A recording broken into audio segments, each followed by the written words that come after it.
Guys, so today I'm doing a video to update you a bit on Teddy. It's kind of been overdue, and also why I've decided to start him on ulcer medication. They kind of go together, and that's why I'm doing the video.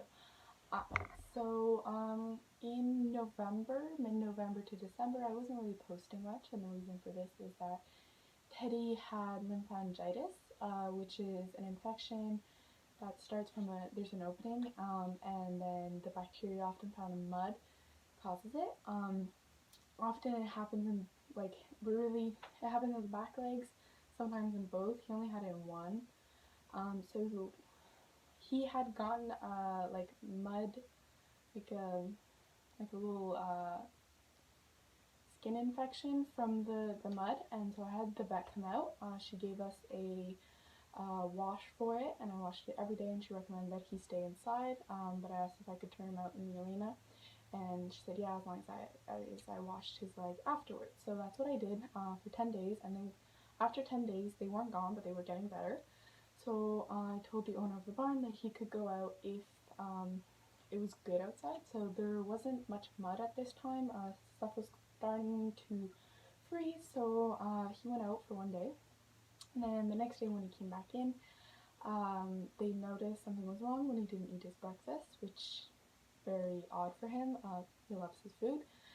And then later they noticed the swollen leg. So they called me, and I went to the barn.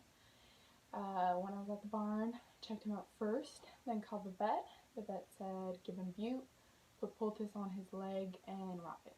So that's what I did, and she said to see you the next day. She said it could be like an injury, a tendon or ligament, but she would be surprised. She was more towards a lymphangitis or an abscess. So I did what she told me, gave him some bute, and then wrapped and pulled his leg. I have a video of it, I'll insert it here. So this is a video of me trying to get poultice on, and he had bute at this time, and you can see how sensitive he was.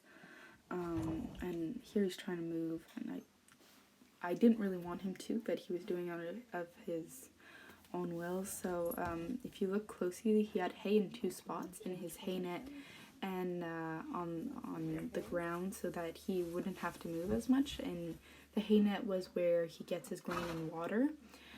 So yeah, that was really hard for me. A lot of crying during that time, because seeing him not doing so good is always very hard for me. So in the end, he did let me finish the poultice and the bandage. It just took a bit of time, had to give him some time. The next video that I'm going to insert is when he had been on his antibiotics. So as you can see, he was feeling much better and a lot better, and we're talking about getting him a toy, you'll see in just a second, to combat stall boredom, since he was on stall rest. You want Shane to order you a toy from Amazon? Yeah, I think the answer's pretty clear here. It's pretty clear. So yeah, he was very in a lot of pain, and he had already gone to his bute, and he was still it took a long time to get the poultice on, the bandage on, but eventually got it on. And then I came back the next day, and he wasn't any better. His leg was actually so swollen that it had opened, and you can see the opening, you could just see the pus coming out. So since it wasn't any better, I called the vet. My vet wasn't available at this time, so it was a colleague, had them come on emergency. Quite a hefty vet bill. But yeah, had them come on emergency, and when she came, she was leaning more towards a fracture, because the swelling stopped in a very straight line. And so she took some x-rays of it, but often he would keep his weight off of it, but because there was all this stuff near him, he would try to put his weight on him to be more balanced and ready. But because he was in so much pain, his leg would shake. So a lot of the x-rays that we took weren't very clear and inconclusive. I think we got one that was clear, and it was that you could see, and it was clear, and there was nothing wrong with it. But because of anyways where she thought the fracture was, you couldn't take it with the like the portable machine X-ray. You have to like put them asleep and anyways, the whole thing. So since she couldn't like do that, he was trying to help with some of the pain too, but he was in a lot of pain. So since she couldn't get like a conclusive response, she said we'll treat it as a very severe lymphangitis. So she gave him like a shot in his muscle. So they do it like half of it on one side and then they switch on the other side of the neck and give the rest. And I had to give him oral antibiotics like for the next 3 days, and she was going to come back, as well as wrap and bolt his leg. So very scary time, because if it was a fracture, the vet told me that I had to get ready to euthanize him because he wasn't a foal or a pony. There was nothing they could do for that type of fracture. Luckily, it was a very severe lymphangitis. Luckily, unlucky in the no luck. Anyways, so yeah, we were lucky in that sense. It was just a very severe lymphangitis, so he was on the vet's recommendation, a double dose of the recommended like standard amount of bute that you give a horse, as well as getting his oral antibiotics. And so then he got better, but came back, gave him a second dose of medication, and his oral antibiotics were over. Continued to bandage and pull the leg for another while, and then eventually I was allowed to hand walk him.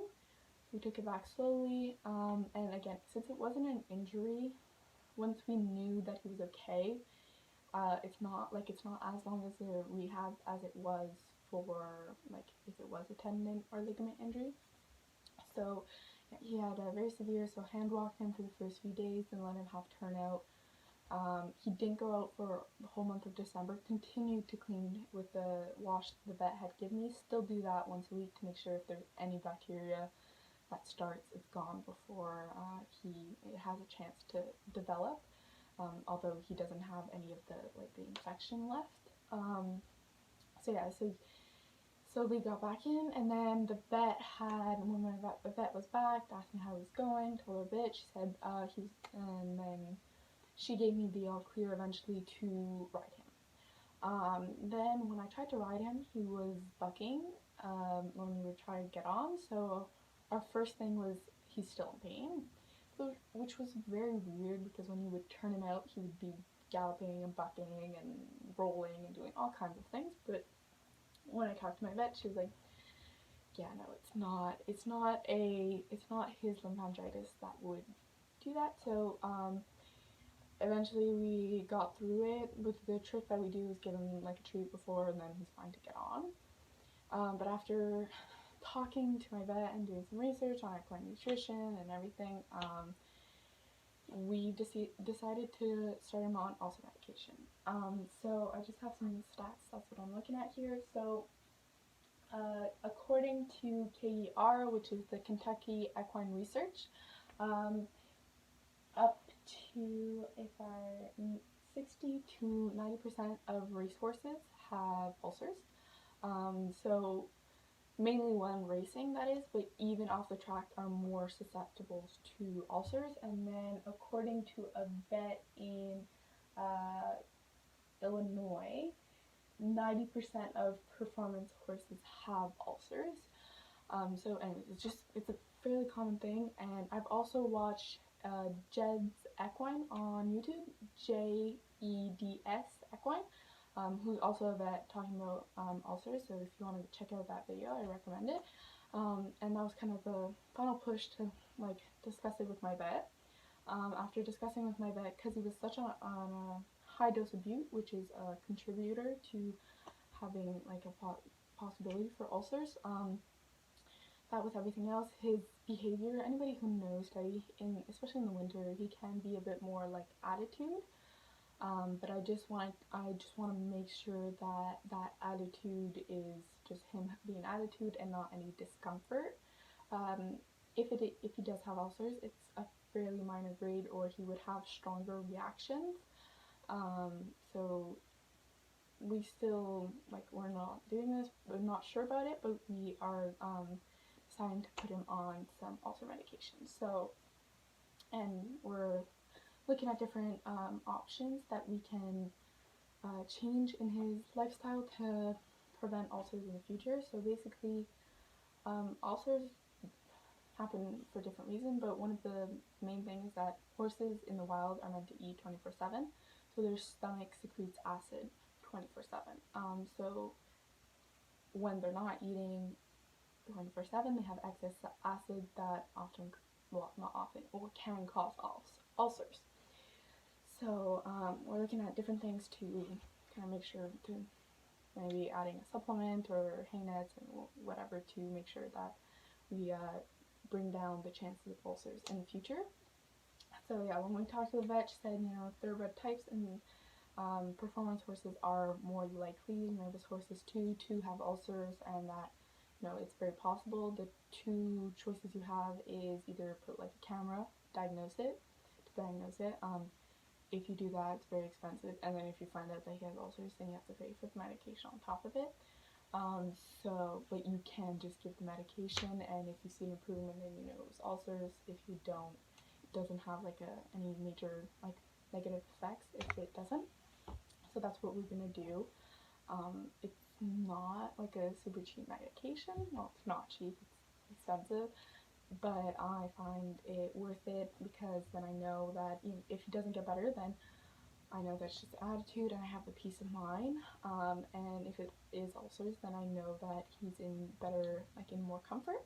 So he's going to be on that for a month. And the thing with ulcer medication is that they have to be on it and then you have to taper them off of it, because if you don't taper them off, then their stomach kind of goes like, oh my god, I haven't produced acid in 2 weeks, and goes in excess. So you slow it down so that you don't end up with a new ulcer because you stop them too quick.